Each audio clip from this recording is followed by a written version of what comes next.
Welcome back. In the City of Light, no one shines brighter. And on a surface that stains your clothes, no one plays as clean. Iga the Invincible continues her romance at Roland Garros with another resplendent performance, raising the trophy for the 4th time here in Paris. And we are so happy to welcome Iga onto our FanDuel desk. Congratulations, champ. Thank you. That's a nice intro. Yeah, I did it for you. A lot of love put into that for you, Iga. Thanks. Listen, fourth time winning here, 3rd in a row. We were here back in 2020, in October when you won your first one. How did the emotions compare for this one to the others?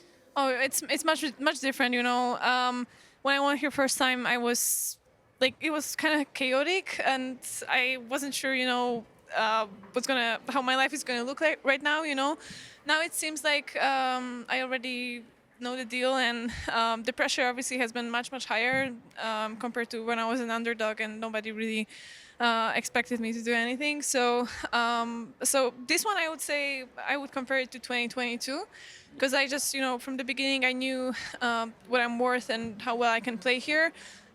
This year, obviously it wasn't, so smooth because of the match with Naomi and, saving match points. But actually it gives me, I'm even more proud that I overcame that, and I'm here now with the trophy. It's pretty crazy. Say more about that, all the success in a short amount of time. You've gone from a very good player to a great player to an historically great player. When you're up there getting the trophy and you're standing between Martina and Chrissy, what are you thinking? What is that like for you? I don't know, that life is weird because I would never, expect any of this. And obviously getting a trophy from them is a huge privilege and honor. I love that, they represent like such a great things about tennis, and their rivalry as well. It's been crazy, and now they're, friends and really supportive of each other. So you can see that sport brings people together, and being part of that, for sure, for me, it's something great, and I would never expect it when I was younger. You mentioned the match with Naomi. That was a classic battle. You had match point that you had to save. We saw you also winning matches very easily. When are you at your most happiest on the court? When you're battling as you were here with Naomi, or when the going's good and you're at peak Iga? When are you happiest? Oh my God, I wouldn't say I was happy when I was, playing against Naomi, because I felt, enormous pressure. Honestly, when I faced these match points, I already thought I'm going to be out of the tournament, and that's why I also, kind of cried after the match, because I felt all these, emotions. Even though I won, I felt like I almost lost, So I'm really happy now, because I feel like the work is done and I can celebrate. I can, come back to kind of normal life without the match routine, because obviously we've been playing matches for so many weeks now on this clay court tour, and I'm happy that I'm going to have some days off and come back home finally. Take a deep breath after all that. I mean, winning back-to-back tournaments as well here. There were so many beautiful moments throughout the 2 weeks here for you. I mean, you talked about Martina and Chrissy there. Also, sitting in the stands and watching one of your heroes, Rafa Nadal, play tennis. What did you learn most about that experience, from that experience?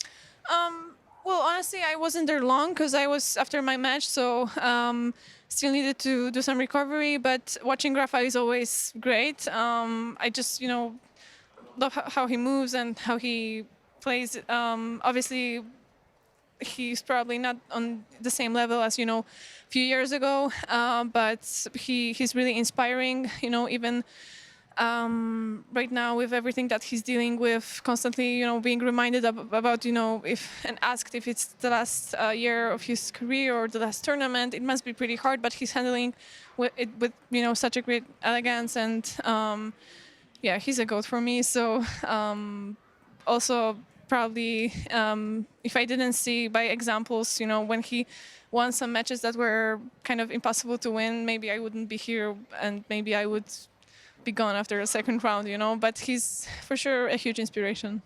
We interview champions when they win titles, and like you, their phones are blowing up. The congratulations just keep coming. Serious question, though. How do you deal with all the applause and all the attention that comes after match point? What's your game plan these next 24 hours? Oh, well, right now, honestly, it's not hard to deal with any of it because I know that I don't need to be in my zone in the bubble anymore. So right now I'm gonna let myself read anything I want and surf the internet, and I don't care anymore.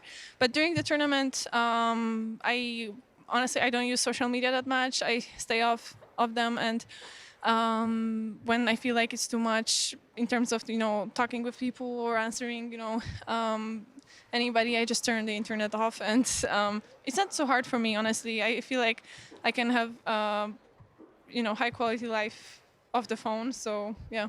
It's easier that way. Disconnect, exactly. right? Preach. I love hearing that.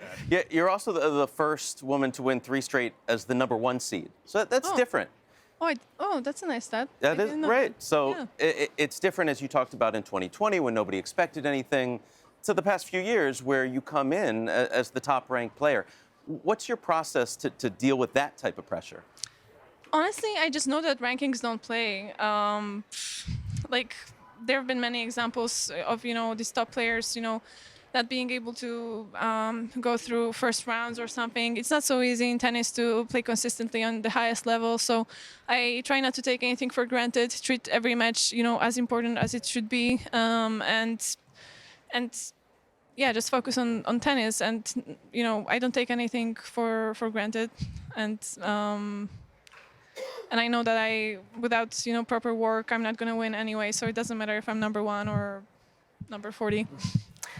Iga Swiatek, 6-major Wimbledon champion. What has to happen for that sentence to ring true? Well, we'll see about that.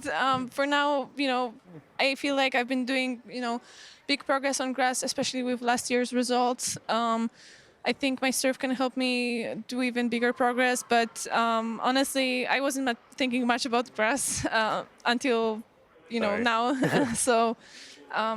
So we'll see what the plans are going to be and when I'm going to be back on court to practice. Not sure what the celebration is. Taylor Swift is in Scotland tonight, tomorrow. She's in London right before Wimbledon. Any chance? I mean, I'm not going to say anything.